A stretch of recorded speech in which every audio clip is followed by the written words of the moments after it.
this is study class 8th. In today's video we will talk about class 8th science chapter 5 coal and petroleum exercise question answers. Question number 1 is what are the advantages of using CNG and LPG as fuels?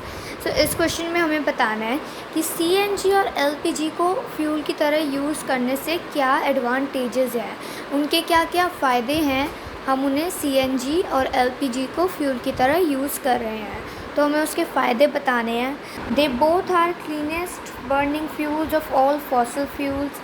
They are less polluting.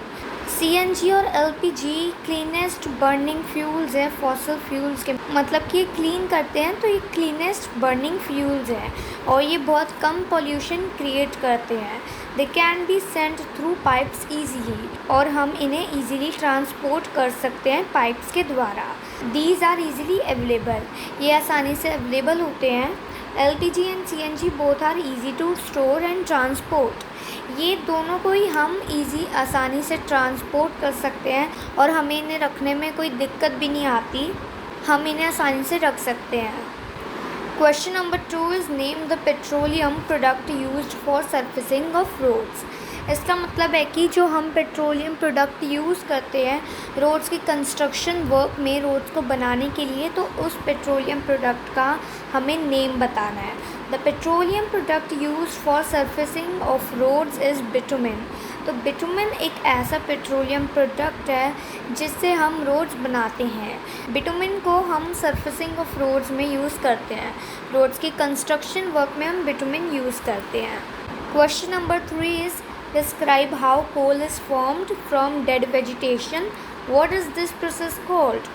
इस question में हमें describe करना है, हमें बताना है कि जो कोल है वो कैसे फॉर्म होता है, डेड वेजिटेशन के प्रोसेस से वो कैसे बनता है और इस प्रोसेस को हम क्या कहते हैं. ये जो डेड वेजिटेशन का प्रोसेस होता है तो हम इस प्रोसेस को क्या कहते हैं.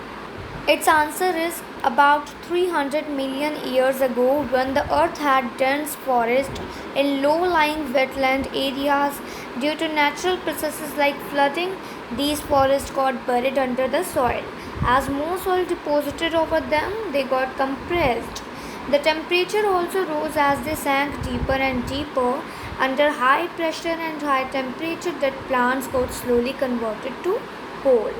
Coal contains mainly carbon.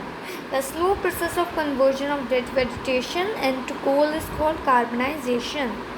300 million years पहले जो अर्थ थे उसमें घने घने जंगल थे और नेचुरल प्रोसेसेस की वजह से, जैसे कि फ्लडिंग एक नेचुरल प्रोसेस है, तो जो फॉरेस्ट थे वो बरीड हो गए, वो दब गए.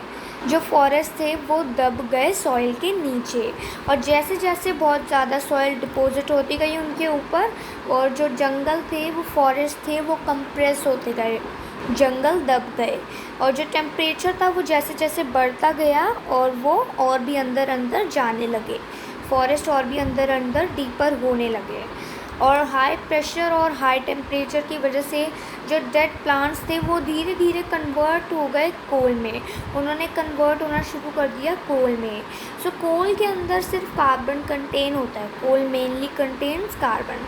तो देखो हमने यहाँ से लेकर यहाँ तक देख लिया कि कोल कैसे फॉर्म होता है. अब क्वेश्चन में पूछा था इस प्रोसेस का नाम भी बताइए, तो इस प्रोसेस का नाम है कार्बनाइजेशन. तो जो स्लो प्रोसेस होता है कन्वर्जन का, डेड वेजिटेशन से कोल बनता है, तो इस प्रोसेस को हम कार्बनाइजेशन कहते हैं.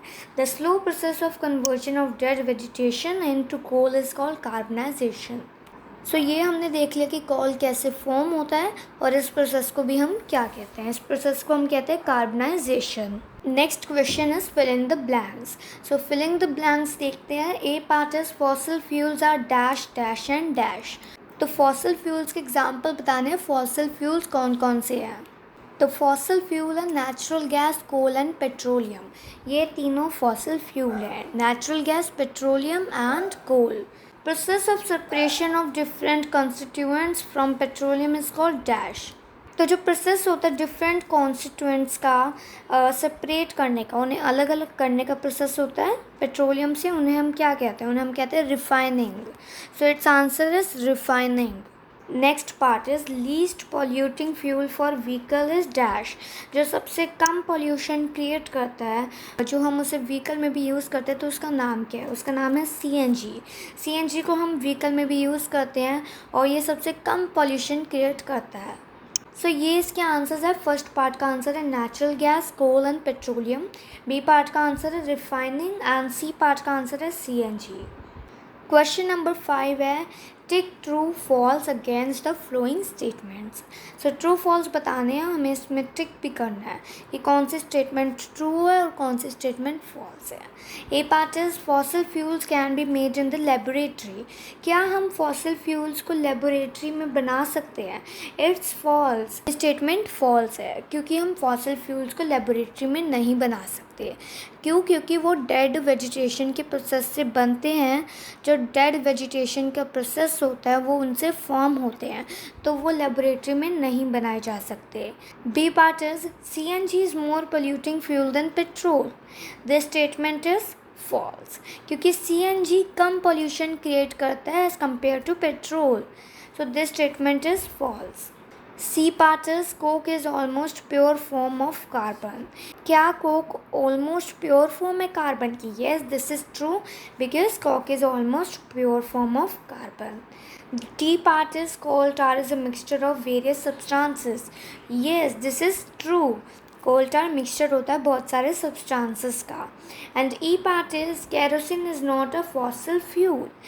This statement is false because kerosene is a fossil fuel. तो यहाँ पे नॉट लिखा है तो इसलिए ये स्टेटमेंट फॉल्स हो जाएगी। वैसे केरोसिन एक फॉसिल फ्यूल है, so kerosene is a fossil fuel, so this statement is false. True false के आंसर्स ये हैं। ए पार्ट फॉल्स है, बी पार्ट है फॉल्स, सी पार्ट है ट्रू, डी पार्ट है ट्रू, ई पार्ट है false. Question number 6 is explain why fossil fuels are exhaustible natural resources. सो हमें इस क्वेश्चन में एक्सप्लेन करना है कि जो फॉसिल फ्यूल्स होते हैं वो एग्जॉस्टेबल नेचुरल रिसोर्स क्यों होते हैं। तो एग्जॉस्टेबल नेचुरल रिसोर्स का मतलब है जो ख़त्म भी हो सकते हैं और वो बहुत ज़्यादा ईयर्स लेते हैं, मिलियन ऑफ ईयर्स ले लेते हैं और बनने में अगर वो एक बार ख़त्म हो जाए, फिर से फॉर्म होने में वो सेवरल ईयर्स ले लेते हैं। तो वो एक बार ख़त्म हो जाए तो दोबारा नहीं आ सकते। So its answer is fossil fuels are exhaustible natural resources because it required the dead organisms million of years to get converted into fuels. Fossil fuels are exhaustible natural resources as limited like coal, petroleum, natural gas. These are being depleted very fast by human activities. Fossil fuels exhaustible natural resource हैं क्योंकि वो dead organism से बनते हैं और अगर वो एक बार ख़त्म हो जाए तो उन्हें मिलियन ऑफ ईयर्स लगते हैं दोबारा से फॉर्म होने में, फिर से कन्वर्ट होने में फ्यूल्स में. Fossil fuels exhaustible natural resource हैं और उनकी एक लिमिट भी है, जैसे कि कोल, पेट्रोलियम एंड नेचुरल गैस, ये तीनों फॉसिल फ्यूल्स हैं एग्जॉस्टेबल नेचुरल रिसोर्स, और ये दिन भर कम भी हो ही जा रहे हैं ह्यूमन बींग्स की एक्टिविटीज़ की वजह से. तो हमें फॉसिल फ्यूल्स को संभाल के यूज़ करना चाहिए. Question number 7 is describe characteristics and uses of coke. So coke के यूजेस क्या और उनकी करेक्टरिस्टिक्स हमें डिस्क्राइब करनी है. Coke is a tough, porous and black substance. Coke एक ऐसा सब्सटेंस है जो टफ है, पोरस है और ब्लैक सब्सटेंस, एक ब्लैक रंग की चीज़ है. It is almost pure form of carbon, और कोक एक प्योर फॉर्म है कार्बन की, एक शुद्ध फॉर्म है कार्बन की. It is used in the manufacture of steel and in the extraction of many metals. ये यूज़ होता है स्टील की मैन्युफैक्चर में और एक्सट्रैक्शन ऑफ मैनी मेटल्स, और मेटल्स को बाहर निकालने के लिए भी यूज़ होता है. एक्सट्रैक्शन का मतलब होता है निकालना, तो ये मेटल्स को बाहर निकालने में भी यूज़ होता है. Question number 8 is explain the process of formation of petroleum. तो हमने पिछले क्वेश्चन में देखा था कि कोल कैसे फॉर्म होता है, अब हमें फॉर्मेशन ऑफ पेट्रोलियम का प्रोसेस बताना है कि अब पेट्रोलियम कैसे फॉर्म होता है. So petroleum was formed from organisms living in the sea. As these organisms died, their bodies settled at the bottom of the sea and got covered with layers of sand and clay. Over million of years, absence of air, high temperature and high pressure transformed the dead organisms into petroleum and natural gas. तो petroleum form हुए थे, petroleum बने थे, organisms जो सी में रहते थे ना उनसे बने थे। तो जैसे ही ऑर्गेनिजम्स मर गए, जो इनकी बॉडी है वो सेटल हो गई सी के बॉटम पर, इनकी बॉडी सेटल हो गई और वो कवर हो गई, इनकी बॉडी कवर हो गई layers of sand and clay की। जो लेयर थी ना सैंड और क्ले की, इनसे कवर हो गई। और बहुत सारे ईयर्स के बाद absence of air, high temperature and high pressure transform the dead organisms into petroleum and natural gas. So बहुत सारे ईयर्स के बाद एयर की एब्सेंस में हाई टेम्परेचर और हाई प्रेशर ने इन्हें ट्रांसफॉर्म कर दिया डेड ऑर्गेनिज्म से पेट्रोलियम और नेचुरल गैस में। सो पेट्रोलियम भी बना और नेचुरल गैस भी बनी, ये ट्रांसफॉर्म हो गए बहुत सारे ईयर्स के बाद हाई टेम्परेचर और हाई प्रेशर की वजह से डेड ऑर्गेनिजम्स में पेट्रोल में ट्रांसफ़र हो गई है। तो ये प्रोसेस था कि कैसे पेट्रोलियम बना, कैसे पेट्रोलियम फॉर्म हुआ। Question number 9 is, the following table shows the total power shortage in India from 1991 to 1997. Show the data in the form of a graph. Plot shortage percentage for the years on the y-axis and the year on the x-axis. तो हमें एक data given है और हमें इसे एक graph में represent करना है, जिसमें हमें ईयर बताया गया है 1991 से 1997 तक इंडिया की टोटल पावर की शॉर्टेज है। तो हमें इसमें एक ग्राफ में बनाना है और इसे रिप्रेजेंट करना है। तो ये इसका ग्राफ है, ये हो गई वाई एक्सिस और ये हो गई एक्स एक्सिस। तो ये एक्स एक्सिस है और ये वाई एक्सिस है। 1993 में कितनी परसेंटेज थी? 1993 में 7.7% थी और 1994 में कितनी थी? तो ऐसे ही है, हमें डाटा में गिवन है 7.5 थी। तो ये इसकी परसेंटेज है। जब हम इसे ग्राफ में बनाएंगे तो हम इसकी परसेंटेज भी लिखेंगे ऊपर। सो ये इसका ग्राफ है। With this we have completed our chapter 5 coal and petroleum exercise question answers. For more videos subscribe.